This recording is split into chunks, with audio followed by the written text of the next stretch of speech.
نحمده ونصلي ونسلم على رسوله الكريم أما بعد فأعوذ بالله من الشيطان الرجيم بسم الله الرحمن الرحيم وما خلقت الجن والإنس إلا ليعبدون وقال النبي صلى الله عليه وسلم أحصوا هلال شعبان لرمضان او كما قال النبي صلی اللہ علیہ وسلم اللهم صل على محمد وعلى آل محمد كما صليت على إبراهيم وعلى آل إبراهيم إنك حميد مجيد اللهم بارك على محمد وعلى آل محمد كما باركت على إبراهيم وعلى آل إبراهيم إنك حميد مجيد۔ اسلامی سال کا 8واں مہینہ شعبان المعظم شروع ہو چکا ہے۔ شریعت مطہرہ میں اس ماہ مبارک کو بڑی اہمیت اور فضیلت حاصل ہے۔ رسول اکرم صلی اللہ علیہ وسلم نے اپنے مبارک فرمان اور اپنے مبارک عمل سے اس مہینے کی اہمیت کو واضح فرمایا۔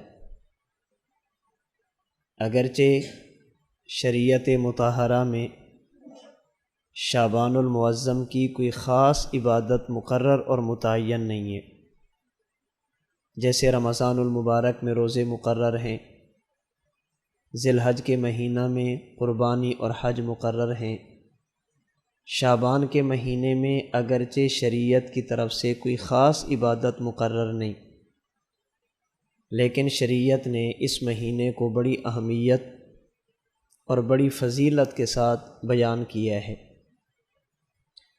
شعبان المعظم کا جو مہینہ ہے، اس مہینے کے نام میں 2 لفظ ذکر کیے جاتے ہیں، ایک لفظ شعبان ہے اور دوسرا لفظ معظم ہے۔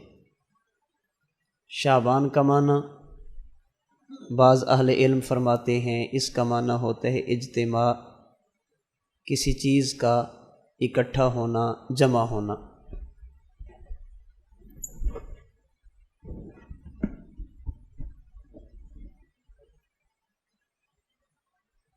شعبان کا معنی بعض حضرات فرماتے ہیں اجتماع، چند چیزوں کا اکٹھا ہونا۔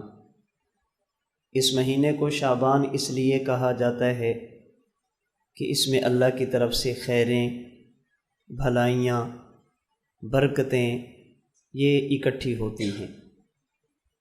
اور بعض رات فرماتے ہیں کہ شعبان کو شعبان اس لیے کہا جاتا ہے کہ شعب کہتے ہیں درخت کی شاخوں کا پھیل جانا، کسی درخت کی ٹہنیوں کا پھیل جانا۔ چونکہ اس مہینے میں اللہ کی طرف سے برکات پھیل جاتی ہیں، خیریں پھیل جاتی ہیں، اس لیے اس مہینے کو شعبان کہا جاتا ہے۔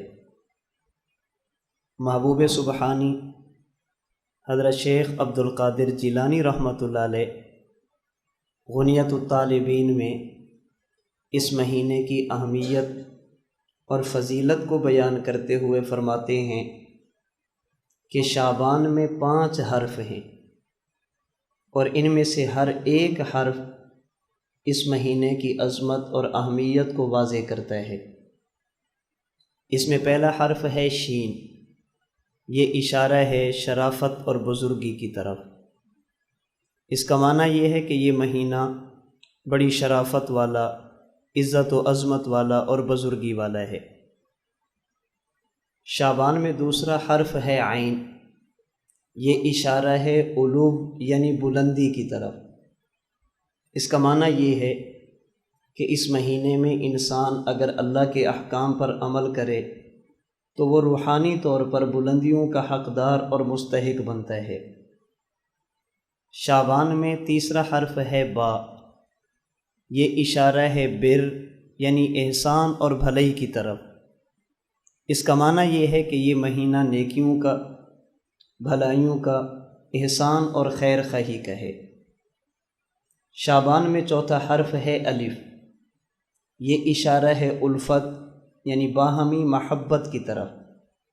اس کا معنی یہ ہے کہ یہ مہینہ باہمی الفت کا، پیار محبت کا اور ہمدردی کا ہے۔ شعبان میں 5واں اور آخری حرف ہے نون، یہ اشارہ ہے نورانیت کی طرف۔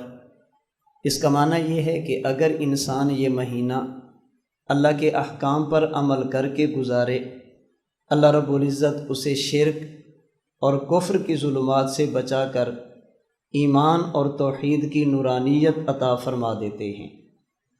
تو یہ مہینہ بڑی عظمت والا اور بڑی اہمیت والا ہے۔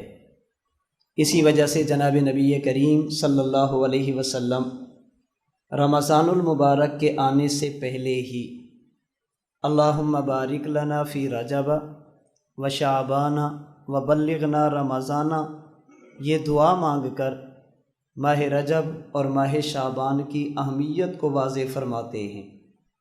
جو ہی رجب کا مہینہ شروع ہوتا، رسول اکرم صلی اللہ علیہ وسلم اللہ سے دعا کرتے، اللہم بارک لنا فی رجب و شعبان، اے اللہ ماہ رجب المرجب اور ماہ شعبان المعظم کو ہمارے حق میں مبارک فرما دے۔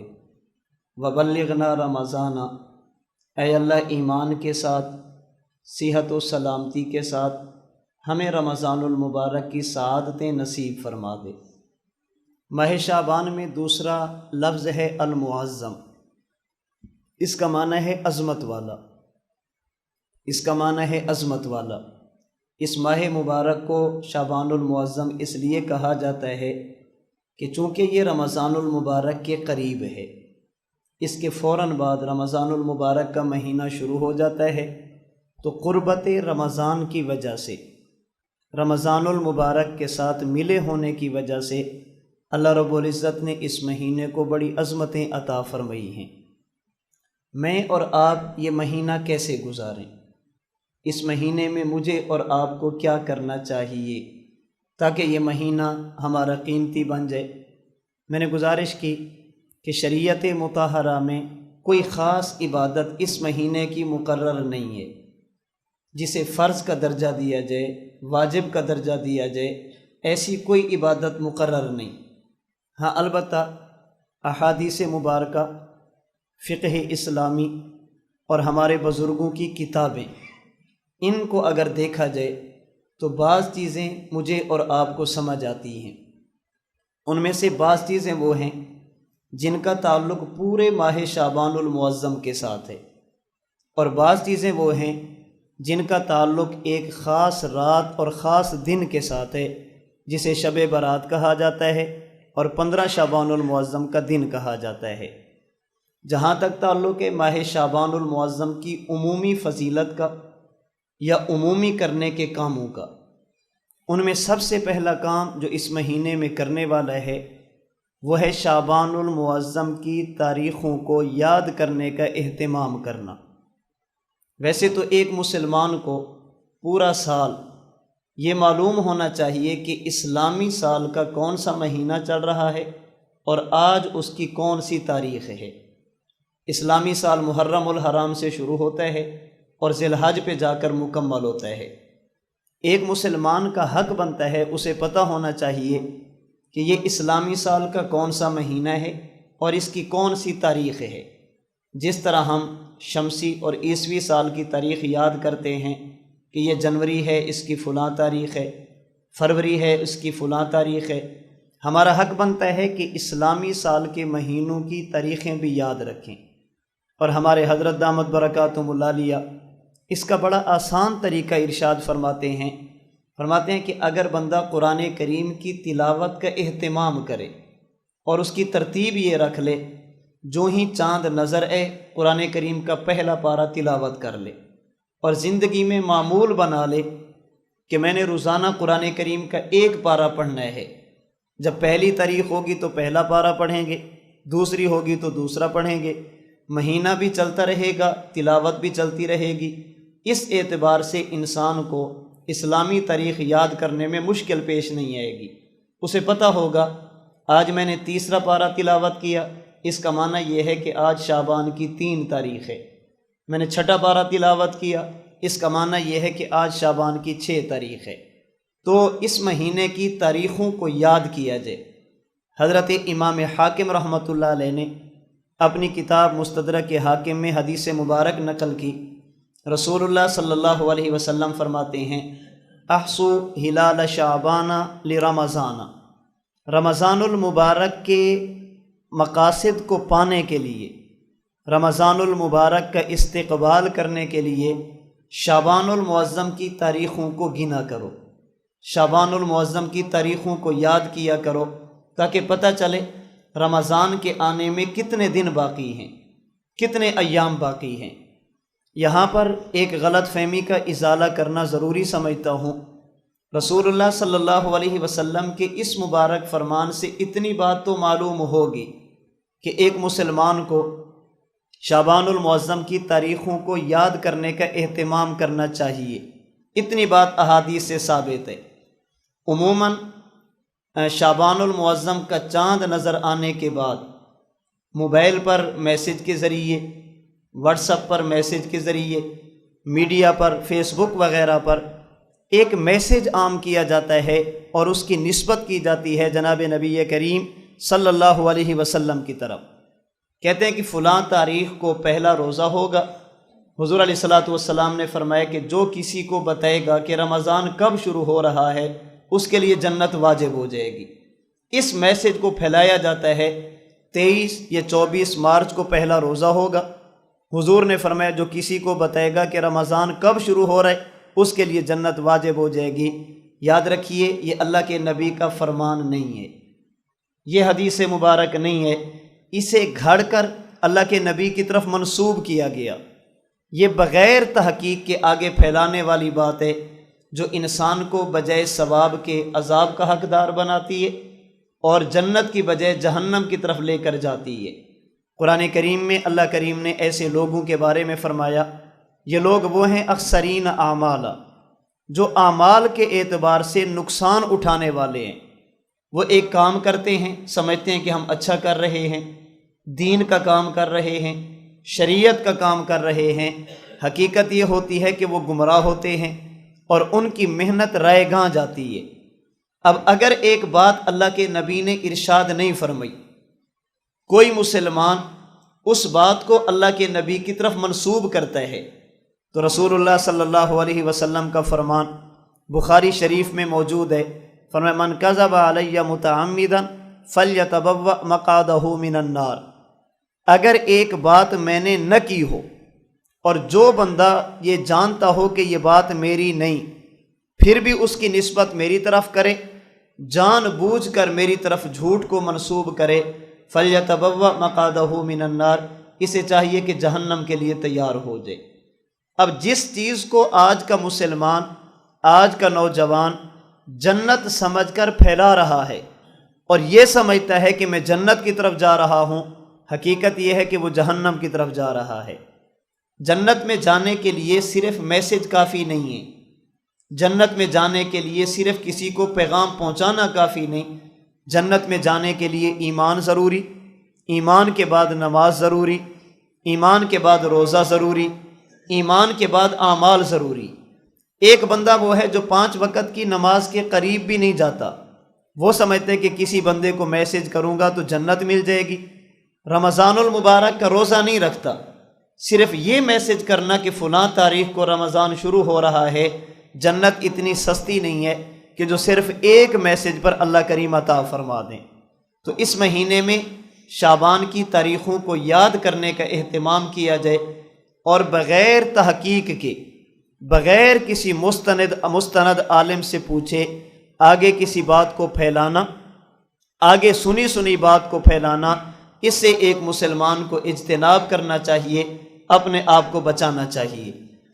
ماہ شعبان المعظم میں کرنے والا دوسرا کام، چونکہ اس کے فوراً بعد رمضان المبارک شروع ہوتا ہے اور رمضان المبارک یہ عبادات کا مہینہ ہے، اس لیے شعبان المعظم میں مجھے اور آپ کو، ایک مسلمان کو اپنا شیڈول بنانا چاہیے۔ میں نے رمضان کیسے گزارنا ہے اس کا شیڈول شعبان میں طے کیا جائے۔ 5 وقت کی نماز ہے، اس میں روزہ ہے، قرآن کریم کی تلاوت ہے، جہاں پر ہم اپنے سارے کاموں کا شیڈول بناتے ہیں کوشش کی جائے کہ اس مہینے میں بطور پریکٹس کے انسان اپنے معاملات دین کے بڑھا دے اور دنیا کے گھٹا دے، دنیا کے معمولات میں تھوڑی بہت کمی کر دے اور دین کے معمولات میں اضافہ کر دے۔ اس پر اپنی روح کو بیدار کیا جائے، اپنے جسم کو تیار کیا جائے۔ اگر ایک مہینہ پہلے انسان اعمال پر توجہ دے دے، اللہ کی ذات سے امید ہے کہ رمضان المبارک انسان بڑی آسانی کے ساتھ اور سہولت کے ساتھ اس کی خیروں اور برکتوں کو سمیٹ سکتا ہے۔ اللہ اور اللہ کے رسول کی خواہش اور منشا کے مطابق اس ماہ مبارک کو گزارا جا سکتا ہے۔ ماہ شعبان المعظم میں تیسرا کام جو کرنے والا ہے وہ ہے نفلی روزے رکھنا۔ کوشش کی جائے کہ اس میں کچھ نہ کچھ روزوں کا اہتمام کیا جائے۔ ام المومنین صدیقہ بنت صدیق سیدہ عائشہ رضی اللہ تعالی عنہ فرماتی ہیں رسول اللہ صلی اللہ علیہ وسلم نفلی روزے رکھتے بھی تھے اور اللہ کے نبی نفلی روزے چھوڑتے بھی تھے۔ آپ علیہ الصلوۃ والسلام کا نفلی روزوں کے بارے میں کوئی متعین معمول نہیں تھا۔ ہاں، ایام بیض یعنی ہر مہینے کی 13، 14 اور 15 کو روزہ رکھا جاتا۔ اسی طرح پیر اور جمعرات کا روزہ اللہ کے رسول صلی اللہ علیہ وسلم اکثر رکھا کرتے تھے۔ باقی نفلی روزوں کے بارے میں آپ کا کوئی خاص متعین معمول نہیں تھا، رکھتے بھی تھے چھوڑتے بھی تھے۔ سید عائشہ رضی اللہ تعالیٰ عنہ فرماتی ہیں کبھی کبھی اللہ کے نبی روزے رکھتے اور اتنے رکھتے ہم سمجھتی تھی کہ اب اللہ کے نبی کبھی بھی روزہ نہیں چھوڑیں گے۔ آپ رکھ رہے ہیں مسلسل، ایک ہفتہ گزر گیا، 10 دن گزر گیا، آپ روزے رکھ رہے ہیں۔ ہم سمجھتے تھے کہ اب اللہ کے نبی روزہ چھوڑیں گے نہیں۔ پھر ایک وقت آتا حضور علیہ الصلوۃ والسلام روزہ چھوڑ دیتے، آج بھی نہیں رکھا، کل بھی نہیں رکھا، پرسوں بھی نہیں رکھا، نفلی روزہ آپ مسلسل چھوڑ دیتے۔ ہم سمجھتے تھے اب اللہ کے نبی کبھی بھی روزے نہیں رکھیں گے۔ لیکن جب شعبان المعظم کا مہینہ آتا، رسول اللہ صلی اللہ علیہ وسلم اس مہینے میں سب سے زیادہ نفلی روزوں کا اہتمام فرماتے۔ آپ علیہ الصلوۃ والسلام مسلسل روزے رکھتے۔ رمضان المبارک کے بعد سب سے زیادہ نفلی روزے اللہ کے نبی شعبان المعظم کے مہینے میں رکھتے، اور اس کی کئی حکمتیں علماء نے بیان کی ہیں۔ ان میں سے ایک کا تذکرہ خود حدیث مبارک میں ہے۔ رسول اللہ صلی اللہ علیہ وسلم سے پوچھا گیا یا رسول اللہ، شعبان المعظم میں آپ اتنے روزے کیوں رکھتے ہیں، مسلسل رکھتے ہیں؟ حضور علیہ الصلوۃ والسلام نے فرمایا اس لیے کہ انسانوں کے اعمال ملائکہ 1 سال کے بعد اللہ کی بارگاہ میں پیش کرتے ہیں۔ یاد رکھنا، اللہ تعالیٰ کی ذات عالم الغیب والشہادہ ہے۔ اللہ کو پتہ ہے کہ کون بندہ کیا کر رہا ہے۔ اللہ پاک کو بتانے کی ضرورت نہیں، لیکن چونکہ فرشتوں کی ڈیوٹیاں لگائی گئی تو فرشتے اپنی ڈیوٹی نبھانے کے لیے سال میں 1 مرتبہ اللہ کی بارگاہ میں پیش کرتے ہیں، اے اللہ فلاں بندے نے یہ اعمال کیے، فلاں بندے نے یہ اعمال کیے۔ آپ علیہ الصلوۃ والسلام نے فرمایا انسانوں کے اعمال ملائکہ لے کر اللہ کی بارگاہ میں شعبان المعظم کے مہینے میں پیش کرتے ہیں، اور میں چاہتا یہ ہوں جب ملائکہ مجھ محمد کے اعمال اللہ کی بارگاہ میں لے کر جائیں تو اس میں اللہ کی ذات کی بارگاہ میں یہ عرض کریں، اے اللہ تیرا پیغمبر اس وقت حالت روزہ میں ہے۔ میں چاہتا ہوں کہ میرے اعمال جب پیش کیے جائیں تو میں روزہ کی حالت میں ہوں۔ اس لیے جناب نبی کریم صلی اللہ علیہ وسلم اس مہینے میں کثرت کے ساتھ روزے رکھا کرتے تھے۔ ہاں البتہ ایک بات جس کا تذکرہ ہمارے علماء نے کیا، شعبان المعظم کے مہینے میں روزے نفلی وہ بندہ رکھے جسے یقین ہو کہ ان روزوں کی وجہ سے رمضان کے روزوں پر اثر نہیں پڑے گا، رمضان کے روزے میں رکھ سکوں گا۔ ایک بندہ بیمار ہے، خطرہ ہے کہ اگر ابھی روزے رکھنا شروع کر دیے تو رمضان کے فرض روزے بھی چھوٹ جائیں گے، پھر اسے نفلی روزے نہیں رکھنے چاہیے۔ وہ رمضان المبارک کے لیے اپنی صحت کو بچا کر رکھے اور اپنی صحت کا خیال کرے۔ صحت ساتھ دیتی ہے، شعبان کا روزہ بھی رکھ سکتا ہے، رمضان کا بھی رکھ سکتا ہے، پھر اسے روزوں کا اہتمام کرنا چاہیے۔ اسی طرح جب شعبان کے آخری دن آ جائے، اسے چاہیے کہ آخری 2-3 دن یہ روزہ نہ رکھے، نفلی روزے کو چھوڑ دے، تھوڑا سا اپنے جسم کو راحت پہنچا دے، اپنے جسم کو سکون دے، تاکہ رمضان المبارک بڑے شوق کے ساتھ، رغبت کے ساتھ، بڑی مستعدی اور چلاکی کے ساتھ یہ رمضان المبارک کے روزوں کا اہتمام کر سکے۔ تو شعبان المعظم کے مہینے میں کرنے والا تیسرا کام، اس میں نفلی روزوں کا اہتمام کیا جائے۔ شعبان المعظم میں کرنے والا چوتھا کام، ہمارے بعض حضرات نے ام المومنین سیدہ عائشہ رضی اللہ تعالی عنہا کے بارے میں لکھا ہے کہ سیدہ عائشہ رضی اللہ تعالی عنہا شعبان المعظم کے مہینے میں ان روزوں کی قضا فرماتی تھی جو آپ کے ذمہ میں باقی رہ گئے ہوتے تھے، اس لیے کہ خواتین مہینے میں چند دن ایسے آتے ہیں جب خواتین نماز بھی نہیں پڑھتی اور روزہ بھی نہیں رکھتی، جنہیں بیماری کے دن کہا جاتا ہے، حیض کے دن کہا جاتا ہے۔ اس میں خواتین کے لیے نماز بھی چھوڑنے کی اجازت، روزہ بھی چھوڑنے کی اجازت۔ جب یہ عورت پاک ہو جائے، بیماری کے دن ختم ہو جائیں، پھر اسے چاہیے کہ جو روزے رہ گئے ہیں ان روزوں کی قضا کرے۔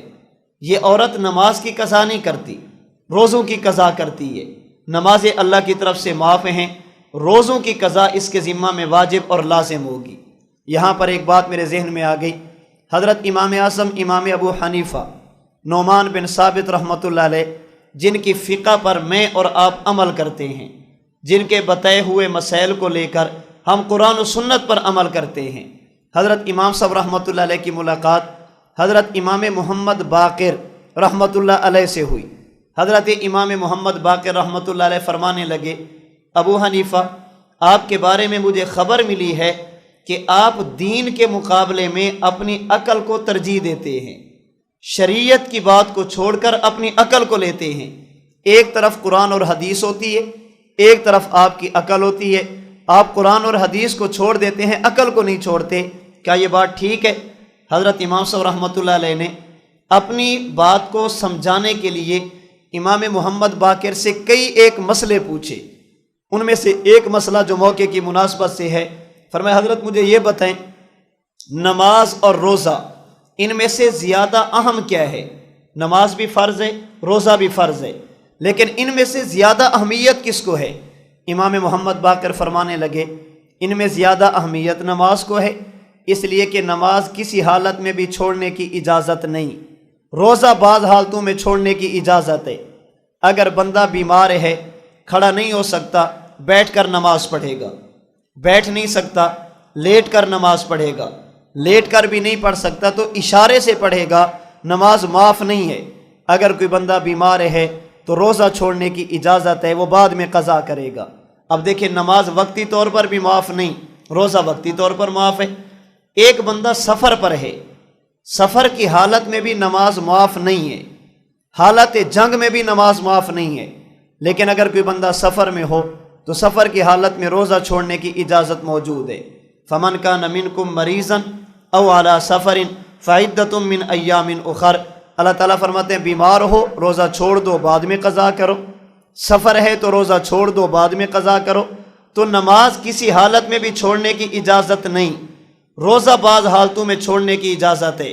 امام محمد باقر فرمانے لگے، نماز اور روزے میں سے زیادہ اہم نماز ہے۔ امام ابو حنیفہ فرمانے لگے، اگر میں اپنی عقل کو لیتا اور آپ کے نانا کے دین اور شریعت کو چھوڑتا، میری عقل کہتی ہے کہ عورت جن دنوں میں نماز اور روزہ نہیں رکھتی وہ بعد میں نماز کی قضا کرے، روزے کی قضا نہ کرے۔ جو دن اس کے رہ گئے ہیں، نمازیں بھی رہ گئی، روزے بھی رہ گئے، یہ بعد میں نماز کی قضا کرے، روزوں کی قضا نہ کرے۔ کیوں؟ اس لیے کہ نماز زیادہ اہم ہے۔ لیکن میں نے اس موقع پر اپنی عقل کی قربانی دی ہے، آپ کے نانا کے دین اور شریعت کی وجہ سے جو مسئلہ شریعت کا تھا میں نے عقل کو چھوڑ دیا، لیکن آپ کے نانا کے دین اور شریعت کو نہیں چھوڑا۔ آپ کیسے کہتے ہیں کہ میں عقل کی وجہ سے دین کی باتوں کو چھوڑ دیتا ہوں؟ تو حضرت عائشہ رضی اللہ تعالی عنہ فرماتی ہیں، اگر کسی عذر کی وجہ سے، حضرت عائشہ کا معمول، اگر کسی عذر کی وجہ سے روزے رہ جاتے تو حضرت عائشہ رضی اللہ تعالی عنہ شعبان المعظم کے مہینے میں ان کی قضا رکھتی، ان کی قضا فرماتی۔ کیوں؟ فرماتی اس لیے کہ باقی 10 مہینے اللہ کے نبی صلی اللہ علیہ وسلم کی میں خدمت کرتی، جب شعبان کا مہینہ آتا اللہ کے نبی چونکہ مسلسل روزے رکھتے، میں اس موقع سے فائدہ اٹھا کر رہ جانے والے روزوں کی قضا رکھ لیتی تھی۔ اس لیے مجھے اور آپ کو چاہیے، گھر میں رہنے والی خواتین کو چاہیے کہ جو روزے ان کے رہ گئے ہیں جو ان کے ذمہ میں واجب اور لازم ہیں، اس مہینے میں ان روزوں کی قضا کی ترتیب بنائی جائے۔ نمازیں ہیں ان کی بھی قضا کی جاتی ہے، اس کا کوئی وقت نہیں ہے۔ رمضان المبارک کے رہ جانے والے روزے ہوں، اس ماہ مبارک میں ان روزوں کی قضا کی ترتیب بنائی جائے۔ تو شریعت مطہرہ مجھے اور آپ کو شعبان المعظم کے بارے میں یہ بتاتی ہے، نمبر 1، ہم شعبان کی تاریخوں کو یاد رکھنے کا اہتمام کریں تاکہ ہم رمضان کا استقبال کر سکیں۔ نمبر 2، اپنے جسم اور روح کو بیدار کیا جائے، رمضان المبارک کے لیے اپنے جسم اور روح کو تیار کیا جائے۔ نمبر 3، اللہ کریم توفیق عطا فرمائے، شعبان المعظم میں کچھ نہ کچھ نفلی روزوں کا اہتمام کیا جائے۔ اور نمبر 4، جو روزے رہ گئے ہیں کوشش کی جائے کہ اس مہینے میں ان روزوں کی قضا کی ترتیب بنائی جائے۔ اس کے علاوہ جتنے بھی کام کیے جاتے ہیں، وہ مسجد اور گھر پر چراغاں کا ہو، وہ پٹاخوں کا ہو، وہ کسی چیز کے بکانے یا بانٹنے کا ہو، یہ ہماری اپنی طرف سے بنی ہوئی چیزیں ہیں، شریعت مطہرہ سے ان کا کوئی دور کا واسطہ اور تعلق نہیں ہے۔ ماہ شعبان المعظم کی عمومی تفصیل کے بعد اگر بات کی جائے ایک خصوصی رات کی، تو اس ماہ مبارک میں ایک رات ایسی ہے جسے شب برات کہا جاتا ہے۔ شب یہ فارسی زبان کا لفظ ہے جس کا معنی ہے رات، برات یہ عربی زبان کا لفظ ہے جس کا معنی ہے کسی کو آزاد کرنا، کسی سے اعلان برات کر دینا۔ اس رات کو شب برات کہا جاتا ہے، کیوں؟ اس لیے کہ اس میں اللہ کی طرف سے آزادی ہوتی ہے، لوگوں کو جہنم سے آزاد کیا جاتا ہے، لوگوں کے گناہوں کو معاف کیا جاتا ہے، اللہ کریم کی طرف سے رحم اور کرم کے فیصلے کیے جاتے ہیں، اس لیے اس رات کو شب برات کہا جاتا ہے۔ 15 شعبان المعظم کی رات 14 کا دن سورج غروب ہوگا، یہ رات اس وقت شروع ہوگی اور اگلے دن جب سورج صبح صادق ہوگی، سحری کا وقت ختم ہوگا، تو یہ رات اس وقت ختم ہو جائے گی۔ جناب نبی کریم صلی اللہ علیہ وسلم کے کئی ایک فرامین میں، اللہ کے نبی صلی اللہ علیہ وسلم کی کئی ایک احادیث میں ماہ شعبان المعظم کی اس رات یعنی شب برات کی فضیلت موجود ہے، اس لیے اس کا انکار نہیں کیا جاتا۔ اور صحابہ کرام رضی اللہ تعالی عنہم اجمعین میں ایک بہت بڑی تعداد ہے جو اللہ کے نبی صلی اللہ علیہ وسلم کے ان فرامین کو نقل کرتی ہے جن میں اللہ کے رسول نے اس رات کی اہمیت، اس رات کی فضیلت، بخشے جانے والے لوگ اور محروم رہنے والے لوگوں کا تذکرہ کیا۔ اور صحابہ کرام کون ہیں؟ نمبر 1 حضرت ابو بکر صدیق رضی اللہ تعالی عنہ، نمبر 2 حضرت علی المرتضیٰ رضی اللہ تعالی عنہ، نمبر 3 سیدہ عائشہ صدیقہ رضی اللہ تعالی عنہا، نمبر 4 حضرت معاذ رضی اللہ تعالی عنہ، نمبر 5 حضرت ابو ہریرہ رضی اللہ تعالی عنہ، نمبر 6 حضرت عوف بن مالک رضی اللہ تعالی عنہ، نمبر 7 حضرت ابو موسیٰ اشعری رضی اللہ تعالی عنہ، نمبر 8 حضرت عبداللہ بن عمرو بن عاص رضی اللہ تعالی عنہ، نمبر 9 حضرت ابو ثعلبہ رضی اللہ تعالی عنہ، اور نمبر 10 حضرت عثمان بن ابی العاص رضی اللہ تعالی عنہ۔ اللہ کے نبی کے یہ 10 صحابہ وہ ہیں جو اللہ کے نبی کے ان فرامین کو نقل کرتے ہیں جن میں شب برات کی اہمیت، شب برات کی فضیلت، شب برات میں بخشے جانے والے لوگوں کا تذکرہ اور محروم رہنے والے لوگوں کا تذکرہ کیا۔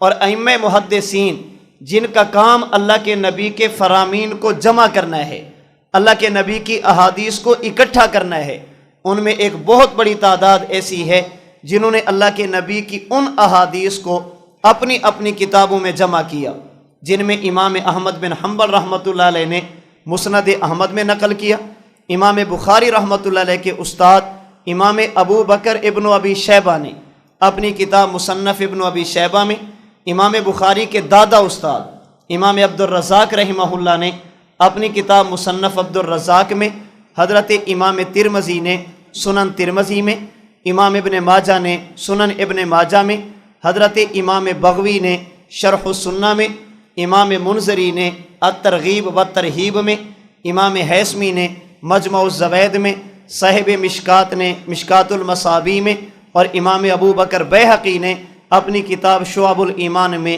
ان روایات کو جمع کیا جن میں شب برات کی فضیلت مذکور ہے۔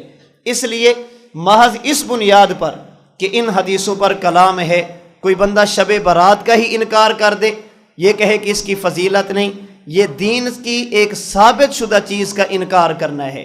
باقی ہم اس رات میں کسی چیز کو فرض نہیں کہتے، کسی چیز کو واجب نہیں کہتے، ہم کہتے جتنی فضیلت ثابت ہے اسے مان لیا جائے، اور جو نہیں ہے اس میں اپنی طرف سے اضافہ نہ کیا جائے۔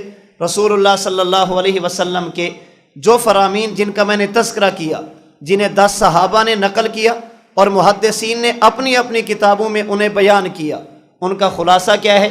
اللہ کے رسول صلی اللہ علیہ وسلم کے ان فرامین کا خلاصہ یہ ہے کہ جب شعبان المعظم کی 15ویں شب آتی ہے، جسے شب برات کہا جاتا ہے، اللہ کی رحمت پہلے آسمان پر نزول فرماتی ہے، اللہ کی رحمت انسانوں کے قریب ہوتی ہے، پھر اللہ کی رحمت آواز لگاتی ہے کوئی ایسا بندہ جو گناہ گار ہو اور آج مجھ سے بخشش طلب کرے، میں اللہ اس کو بخش دوں۔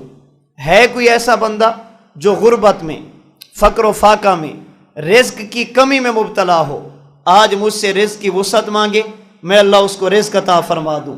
ہے کوئی ایسا بندہ جو کسی پریشانی میں، کسی مصیبت میں، کسی بیماری میں مبتلا ہو، آج مجھ سے مانگے، میں اللہ صحت دوں گا، میں اللہ عافیت عطا فرماؤں گا۔ یہ اللہ کی طرف سے آوازیں لگاتی ہیں۔ اور ایک حدیث مبارک میں جناب نبی کریم صلی اللہ علیہ وسلم نے فرمایا کہ جب شعبان المعظم کی 15ویں شب یعنی شب برات آتی ہے، اللہ رب العزت کی طرف سے قبیلہ بنو کلب کی بکریوں کے بالوں کے برابر گناہ گار لوگوں کو جہنم سے آزاد کیا جاتا ہے۔ اہل عرب کا ایک مشہور قبیلہ بنو کلب، فرمایا کہ ان کی بکریاں، ان بکریوں کے جسم پر جتنے بال ہوتے ہیں اللہ کریم اتنے لوگوں کو جہنم سے آزاد فرما دیتے ہیں۔ اب اندازہ لگائیے کتنی بکریاں ہوں گی۔ سیرت نگاروں نے لکھا عرب میں جن قبیلوں کے پاس بکریاں زیادہ ہوتی تھی ان میں ایک قبیلہ بنو کلب تھا، اور کسی ایک بندے کا تذکرہ نہیں کیا، حضور نے پورے قبیلے کا تذکرہ کیا۔ پوری برادری کے پاس جتنی بکریاں ہوں گی، ان بکریوں کے جسم پر جتنے بال ہوں گے، اللہ کریم اتنے لوگوں کو اس رات میں جہنم سے آزاد فرما دیں گے۔ فرمایا کہ ہاں کچھ لوگ ایسے ہیں جو اس رات میں بھی اللہ کی بخشش سے محروم رہتے ہیں، اس رات میں بھی ان کی بخشش نہیں کی جاتی، اس رات میں بھی ان کی دعاؤں کو قبول نہیں کیا جاتا۔ یہ رات گزر جاتی ہے، وہ جیسے پہلے محروم تھے اس کے بعد بھی محروم رہتے ہیں۔ وہ لوگ کون ہوں گے؟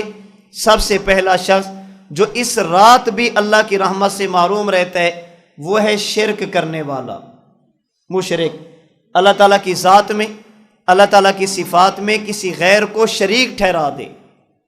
اللہ کو مانتا تو ہے لیکن اللہ کو یکتا نہیں مانتا۔ معبود اللہ کے ساتھ کسی اور کو بنا لیا، حاجت روا اللہ کے ساتھ کسی اور کو بنا لیا، بگڑی بنانے والا اللہ کے ساتھ کسی اور کو بنا لیا۔ یہ شرک ایک ایسی بیماری ہے جو انسان کے اعمال کو ختم کر دیتی ہے۔ اللہ تعالیٰ قرآن کریم میں فرماتے ہیں وَلَوْ أَشْرَكُوا لَحَبِطَ عَنْهُمْ مَا كَانُوا يَعْمَلُونَ۔ یہ شرک اتنی خطرناک بیماری ہے، اگر اللہ کا نبی بھی شرک کر لے اللہ ان کے اعمال کو بھی ختم فرما دیں گے۔ نبی شرک کرتا نہیں، نبی تو شرک کے قریب بھی نہیں جاتا، نبی کے تو وہم و گمان میں بھی نہیں ہوتا کہ اللہ کی توحید میں کسی کو شریک ٹھہرایا جائے۔ لیکن اللہ کریم نے سمجھانے کے لیے فرمایا کہ میری توحید اتنی اہم ہے، شرک کرنا اتنا خطرناک ہے، اگر میرا بھیجا ہوا نبی وہ بھی میرے ساتھ کسی کو شریک کر دے میں اللہ اسے بھی معاف نہیں کروں گا، بتاؤ تمہیں کیسے معاف کروں گا۔ ہمارے ہاں معاشرے میں کہا جاتا ہے یہ کام میرا بیٹا کرے گا تو میں اسے بھی نہیں چھوڑوں گا، آپ کو کیسے چھوڑوں گا۔ حضور علیہ الصلوۃ والسلام نے ایک موقع پر فرمایا تھا اگر محمد کی بیٹی فاطمہ بھی چوری کرے گی میں اس کا بھی ہاتھ کاٹ دوں گا۔ یہ اللہ کے نبی کے فرمان کا معنی یہ نہیں کہ حضرت فاطمہ چوری کر سکتی ہیں، حضرت فاطمہ نے چوری کی ہے، بلکہ فرمانے کا مطلب یہ ہے شریعت کا مسئلہ اتنا اہم ہے، اس میں کسی کی کوئی تخصیص نہیں، کسی کے کوئی حق حاصل نہیں کہ وہ اس قانون سے اپنے آپ کو ماورا سمجھے۔ اللہ تعالیٰ فرماتے ہیں شرک اتنا بڑا جرم ہے، شرک اتنی خطرناک بیماری ہے، اگر خدا کا پیغمبر بھی کرے اللہ اسے معاف نہیں کریں گے، بتاؤ اللہ آپ کو کیسے معاف کریں گے؟ تو سب سے پہلا محروم شخص جو اس رات میں بھی اللہ تعالیٰ کی بخشش سے محروم رہتا ہے وہ ہے شرک کرنے والا۔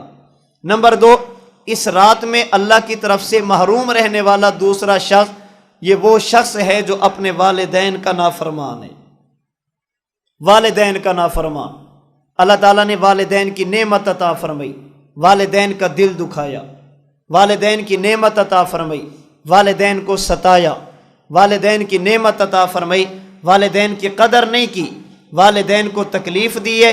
شب برات جیسی مقدس رات میں بھی ایسا شخص اللہ کی بخشش سے محروم رہتا ہے۔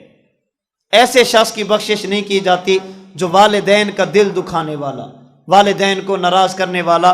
اللہ کریم ہم سب کی حفاظت فرمائے، اللہ کریم ہم سب کو محفوظ فرمائے۔ آج دنیا میں دیکھیں کتنی وبائیں ہم پر آ رہی ہیں، کتنی مصیبتیں، کہیں پر طوفان، کہیں پر زلزلہ، کہیں پر کچھ، کہیں پر کچھ۔ یہ کیوں آتی ہیں؟ اللہ کے رسول صلی اللہ علیہ وسلم نے فرمایا کہ جب لوگ اپنے دوست کو قریب کریں اور والد کو دور کر دیں، دوست کی وجہ سے اپنے والد کو چھوڑ دیں، پھر انتظار کرو زمین کے زلزلوں کا، پھر زمین جھٹکے دے گی، پھر طوفان آئیں گے، پھر ایسے ایسے عذاب آئیں گے جن کا تمہارے بڑوں کے ہاں تصور بھی نہیں ہوگا۔ آج میں اور آپ دیکھیں والدین کے ساتھ ہم کیا سلوک کرتے ہیں، والدین کے ساتھ کیا سلوک کیا جاتا ہے، جن کی وجہ سے ہمیں وجود ملا، جن کی وجہ سے ہمیں اللہ نے دنیا میں بھیجا۔ قانون کے مطابق اللہ کا حکم ہے، والدین کا ملاپ ہے تو انسان کا وجود ہے۔ جن کی وجہ سے وجود ملے بندہ انہی کا دل دکھانا شروع کر دے، پھر اللہ کریم کی رحمت وہ غضب میں بدل جاتی ہے، اللہ کریم کی طرف سے پھر کرم کے فیصلے نہیں ہوتے، پھر اللہ کریم کی طرف سے مشکلات، مصائب اور تکالیف یہ بندے کا مقدر بنتی ہیں۔ ہمارے بعض علماء نے لکھا ہے انسان جتنے بھی گناہ کرتا ہے ہو سکتا ہے ان کی سزا دنیا میں مل جائے، ہو سکتا ہے اللہ ان کو آخرت تک مؤخر کر دے، لیکن چند گناہ ایسے ہیں جن کی سزا انسان کو دنیا میں ملتی ہے۔ ان میں سے ایک گناہ ہے والدین کی نافرمانی کرنا۔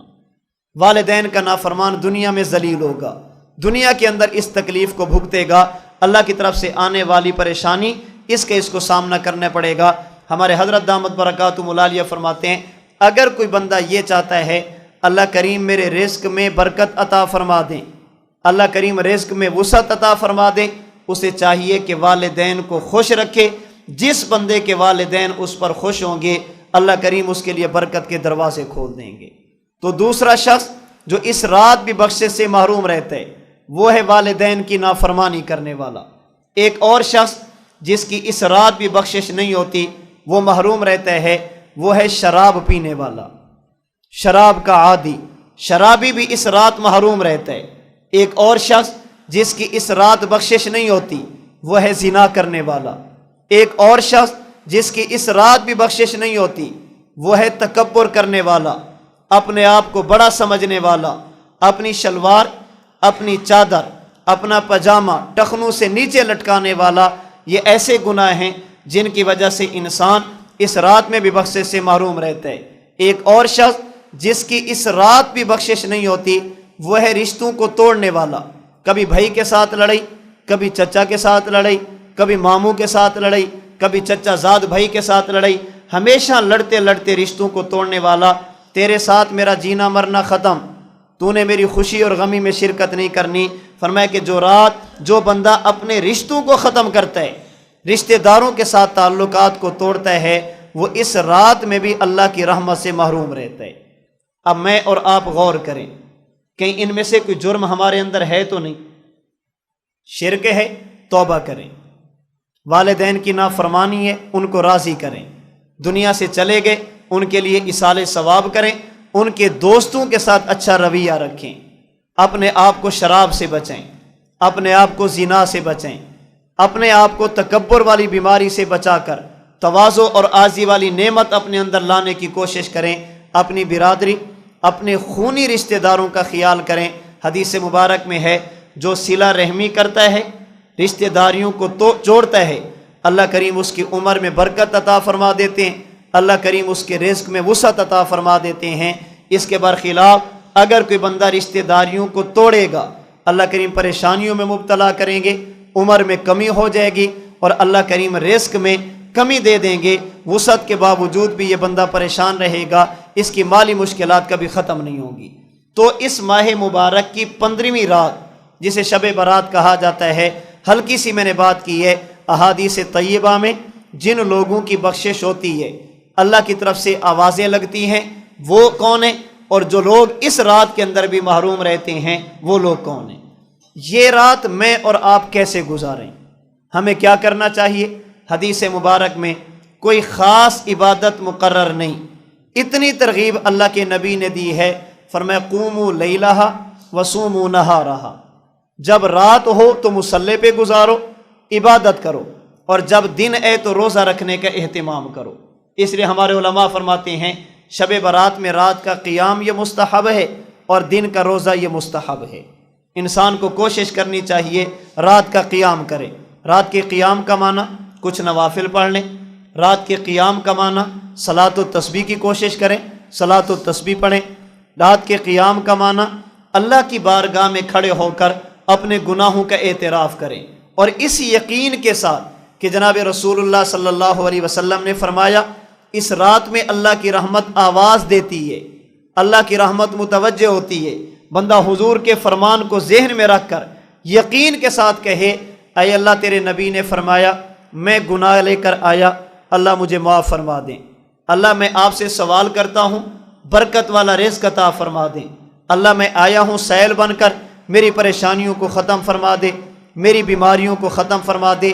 یقین کے ساتھ مانگنا، یقین کے ساتھ مانگنا، یہ نہیں کہ پتہ نہیں قبول ہوتی ہے یا نہیں، یقین کے ساتھ جب بندہ مانگتا ہے انسان کو اللہ تعالیٰ محروم نہیں فرماتے، اللہ کریم اس بندے کی خالی جھولی کو اپنی رحمتوں کے ساتھ بھر دیتے ہیں۔ رات کے قیام کی کوشش کیجئے، اگر زیادہ نہیں ہو سکتا سب سے آخری درجہ یہ ہے ہم کوشش کریں مرد حضرات اس رات عشاء کی نماز مسجد میں ادا کریں، جماعت کے ساتھ ادا کریں، تکبیر اولیٰ کے ساتھ ادا کریں۔ اگلے دن فجر کی نماز مسجد میں ادا کریں، جماعت کے ساتھ ادا کریں، تکبیر اولیٰ کے ساتھ ادا کریں۔ اس کا فائدہ کیا ہوگا؟ حدیث مبارک میں ہے جو آدمی عشاء کی نماز با جماعت ادا کر لے اور فجر کی نماز با جماعت ادا کر لے، اللہ اس بندے کو ساری رات کی عبادت کا اجر اور ثواب عطا فرماتے ہیں۔ اس لیے کوشش کی جائے شب برات عشاء کی نماز با جماعت مسجد میں ادا کریں، خواتین اپنے گھروں میں ادا کریں۔ اس کے بعد اگر اللہ توفیق عطا فرمائیں کچھ نہ کچھ تلاوت کر لیں، ذکر اذکار کر لیں، اللہ کے رسول صلی اللہ علیہ وسلم پر درود پاک پڑھ لیں، جن کی برکت سے اللہ نے یہ رات عطا فرمائی، کچھ ان کے ساتھ بھلی کر لیں، ان کے ساتھ بندہ وفا والا معاملہ کر لے، اللہ کے نبی پر درود پاک پڑھا جائے، صدقہ خیرات کی جائے۔ اگر کچھ بھی نہ ہو سکے تو عشاء اور فجر کی نماز جماعت کے ساتھ ادا کی جائے۔ اگر بندہ زیادہ عبادت نہ کر سکے تو کم از کم درجہ یہ ہے کہ بندہ اس رات میں گناہ نہ کرے، اللہ کی معصیت اور نافرمانی نہ کرے۔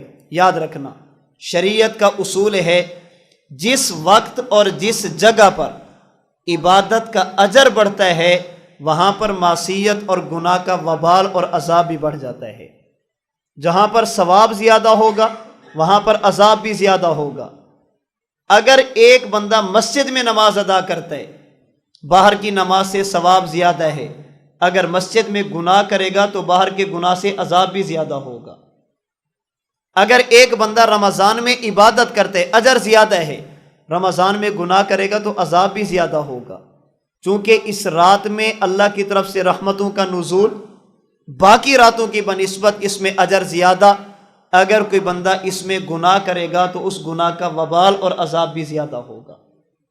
اگر عبادت نہیں کر سکتے جا کر سو جائیں، کم از کم اس رات میں معصیت کا، اللہ کی نافرمانی اور گناہ کے ارتکاب نہ کریں۔ میں اس سے بھی اگلی بات کہتا ہوں، اگر آپ کا نفس گناہ کے بغیر نہیں رہ سکتا، بندے کی مجبوری ہے گناہ کرتا ہی ہے، تو پھر میں یہ نہیں کہتا کہ گناہ کرنا چاہیے، پھر کم از کم آخری درجہ یہ ہے ایسا گناہ نہ کریں جس کی وجہ سے لوگوں کو تکلیف ہو۔ اگر نہیں رہ سکتے بغیر گناہ کے پھر آپ کا اور اللہ کا معاملہ ہوا، ایسا گناہ کبھی نہ کریں جس کی وجہ سے کسی مسلمان کے آرام میں خلل ہے، جس کی وجہ سے کسی مسلمان کی عبادت میں خلل ہے۔ یہ بتانے والی باتیں نہیں، میں بھی دیکھتا اور سنتا ہوں، آپ بھی دیکھتے اور سنتے ہیں، جو شب برات قریب آتی جائے گی، ادھر ہمارے ہاں عشاء کی نماز کھڑی ہوگی، باہر آپ کو پٹاخوں کی آوازیں سنائی دیں گی، شور شرابہ ہوگا۔ یہ باہر پٹاخے بجانے والے کوئی غیر مسلم نہیں ہوتے، باہر سے آنے والے لوگ نہیں ہوتے، یہ ہماری اولادیں ہوتی ہیں۔ تو کم از کم اپنی اولادوں کو سنبھالیں۔ ان پٹاخوں کی وجہ سے کسی کی نماز کا مسئلہ، ان کی وجہ سے کسی کے آرام کا مسئلہ، ان کی وجہ سے کسی بیماری کا مسئلہ، اگر گناہ کرنا ہی ہے تو کم از کم آخری درجہ یہ ہے، میں پھر عرض کرتا ہوں کہ گناہ کی ترغیب نہیں ہے، یہ نہیں ہے کہ کریں ضرور، میں کہتا ہوں اگر نہیں رہ سکتا کوئی بندہ تو ایسا گناہ نہ کرے جس کی وجہ سے کسی بندے کو تکلیف پہنچے، اس لیے کہ اگر محض گناہ ہوا اللہ سے معافی مانگیں گے گناہ معاف ہو جائے گا، اگر اس کے ساتھ کسی بندے کا تعلق ہو گیا جب تک وہ بندہ معاف نہیں کریں گے اللہ سے معافی مانگنے سے گناہ معاف نہیں ہوگا۔ اس لیے آنے والے دنوں کی قدر کی جائے، اس ماہ مبارک کو شریعت کے مطابق گزارنے کی کوشش کی جائے، شب برات ان قریب آنے والی، اس کی تیاری کی جائے، اپنی روح اور جسم کو بیدار کر کے عبادت کے لیے آمادہ کیا جائے، نمازوں کی پابندی، رمضان المبارک کے روزوں کے لیے اپنے آپ کو تیار کرنا، ابھی سے قرآن کریم کی تلاوت کا اہتمام کرنا، اللہ توفیق عطا فرمائے نفلی روزوں کا اہتمام کرنا، اللہ اور اللہ کے رسول کی فرما برداری کے مطابق چلنا، اللہ اور اللہ کے رسول کی نافرمانی سے اپنے آپ کو بچانا، یہ اس مہینے کا تقاضا بھی ہے، شریعت کی تعلیمات بھی ہیں۔ اللہ کریم مجھے اور آپ کو ماہ شعبان المعظم اپنے احکام اپنے محبوب کے شریعت کے مطابق گزارنے کی توفیق عطا فرمائے۔ اللہ کریم اس مہینے کو ہماری بخشش کا ذریعہ بنے، ہماری نجات کا ذریعہ بنے۔ اللہ کریم اپنی اور اپنے محبوب کی نافرمانی سے ہمیشہ ہمیشہ کے لیے مجھے اور آپ کو محفوظ فرمائے۔ وآخر دعوانا ان الحمد للہ رب العالمین۔